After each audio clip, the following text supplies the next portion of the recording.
Bag ഉണ്ടായാലല്ലേ പോവുള്ളൂ.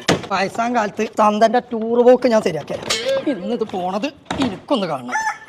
പെണങ്ങല്ല കുണുവാവേ, ഉത്സവം റെഡിയാണ്, സത്യമാണ് പറയണത്. ബാഗ് വരെ ഇവിടെ റെഡിയാണ്. ഇനി നമ്മള് ഗോവയിൽ കറങ്ങല്ലേ. ആരും കാണാത്തോടത്ത് നിൽക്കേ, ഞാൻ വണ്ടിയും കൊണ്ട് വരുന്നുണ്ട്. ഓക്കെ കുഞ്ഞാപ്പോ, ജോടെ ഉണ്ടായിരുന്നു. ഞാനൊരു 4 ദിവസത്തിനേ പുറത്തേക്ക് പോവാണ്. അത് നന്നായി. ഇമ്മ ചോദിച്ചാണെങ്കിലേ ഒരു വിസന്റെ കാര്യത്തിന് പോയതാന്ന് പറഞ്ഞാൽ മതി. Okay okay.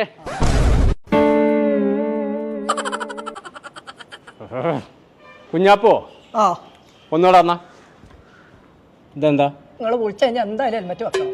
തലക്കാകെ മരവിച്ചിൽ തുടങ്ങിക്കണേ. ആരാ ബാഗ് കേടി എടുത്തിട്ട്? അത് ഞാൻ തന്നെ. ജൂൺ 1-ാം തീയതി സ്കൂള് തുറക്കാണ്. എനിക്കൊരു ബാഗ് വാങ്ങിയാ പറഞ്ഞിട്ട് നിങ്ങൾ വാങ്ങിയെന്നോ? മറ്റുള്ളവരെ കാത്തിക്കാണ്. എനിക്ക് ഇതൊന്ന് ശരിയായി കിട്ടണം. അതിനിപ്പോ എന്തായാലും മാർഗം.